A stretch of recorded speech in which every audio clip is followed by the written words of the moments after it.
Bicara yang tidak bermanfaat.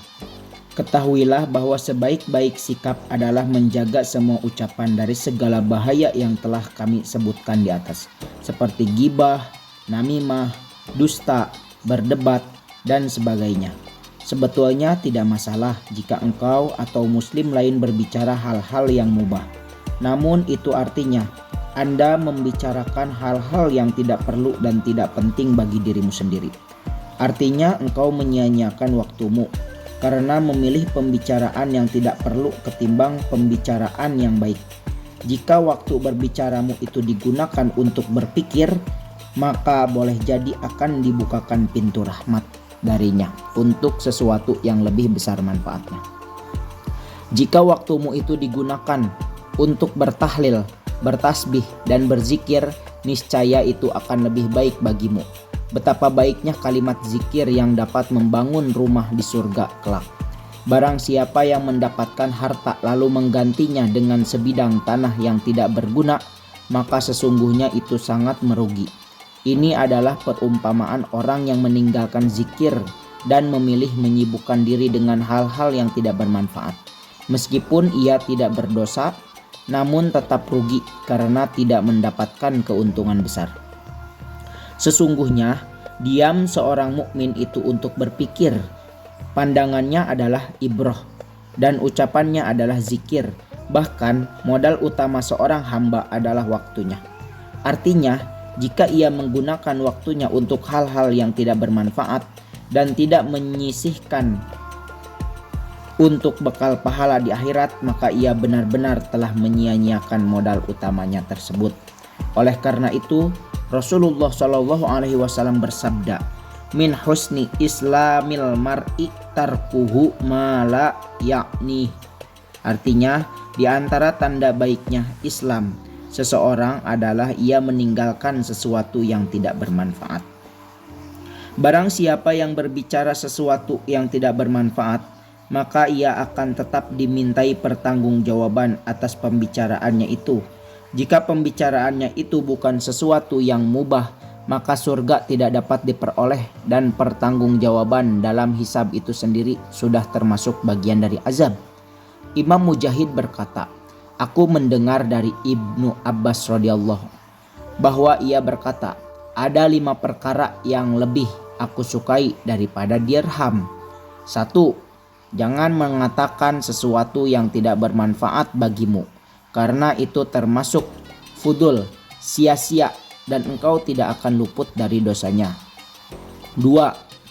Jangan mengatakan sesuatu yang bermanfaat bagimu sebelum menemukan tempat dan waktu yang tepat, karena terkadang ada sebagian orang mengatakan sesuatu yang bermanfaat tetapi tidak pada tempat dan waktu yang tepat. 3. Jangan berdebat dengan orang pintar maupun orang bodoh, karena orang pintar akan membencimu dan orang bodoh akan menyakitimu. 4. Ingatlah kebaikan saudaramu jika ia jauh darimu, sebagaimana engkau suka jika ia menyebut atau mengingat kebaikan. Maafkanlah kesalahannya sebagaimana engkau suka jika ia juga memanfaatkan kesalahanmu. Dan perlakukanlah saudaramu dengan perlakuan yang baik sebagaimana engkau suka diperlakukan dengan baik pula olehnya.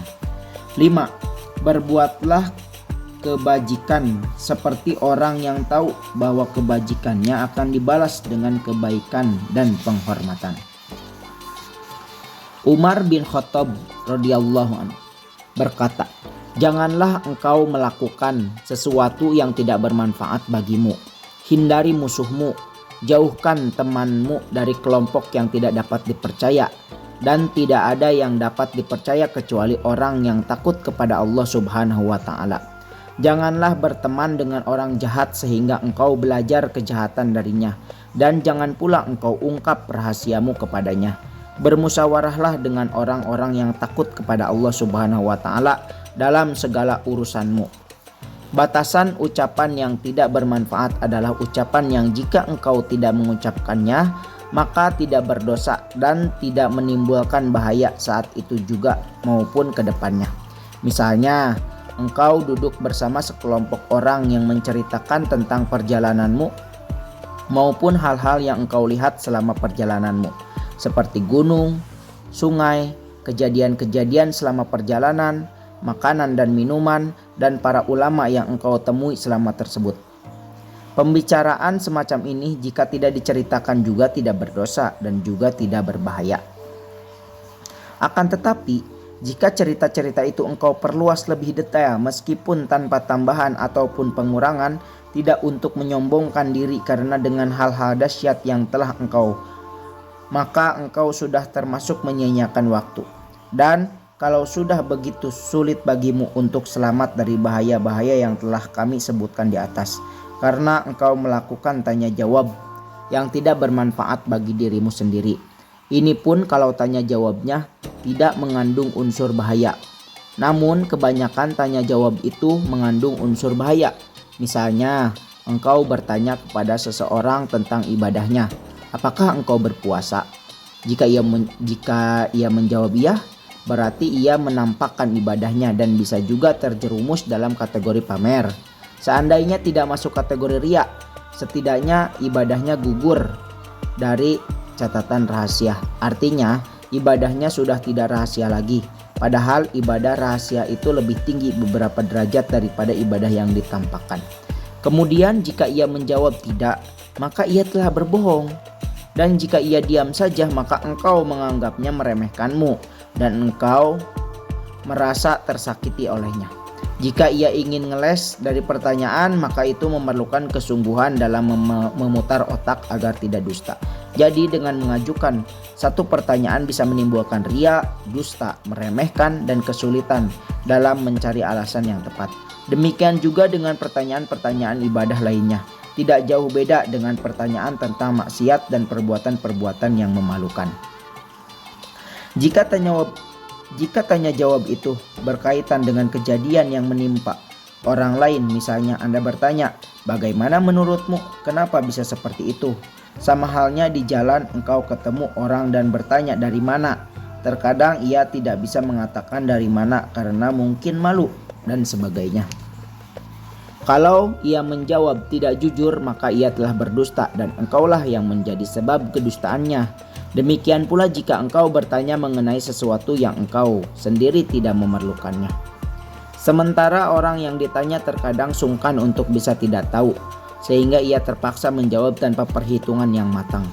Sebab utama yang memunculkan pertanyaan itu adalah keinginan untuk mengetahui sesuatu yang tidak dibutuhkannya, atau mungkin hanya sebatas ingin bercengkrama dan menghabiskan waktu dengan cerita-cerita yang tidak ada manfaatnya. Solusi dari semua itu adalah ia harus menyadari bahwa kematian selalu mengintainya setiap saat. Ia harus sadar akan dimintai tanggung jawab tiap kata yang terucap. Ia juga harus paham bahwa napasnya adalah modal utama hidupnya. Lidahnya adalah laksana jaring yang dapat digunakan untuk menangkap bidadari, dan menyia-nyiakannya berarti kerugian yang nyata. Semua ini tawaran solusi dari sisi keilmuan. Adapun solusi dari sisi perbuatan adalah dengan beruzlah, atau letakkanlah batu di mulut agar selalu diam tanpa banyak membicarakan hal-hal yang tidak bermanfaat, sehingga lidah terbiasa meninggalkannya. Sebab menjaga lisan tanpa disertai beruzlah merupakan pekerjaan yang sangat sulit dilakukan. Mungkin hanya itu saja yang bisa kita bahas kali ini tentang bahaya bicara yang tidak bermanfaat. Ini dikutip dari buku Penyucian Jiwa Mutiara Ihya Ulumuddin karangan Said Hawa. Assalamualaikum warahmatullahi wabarakatuh.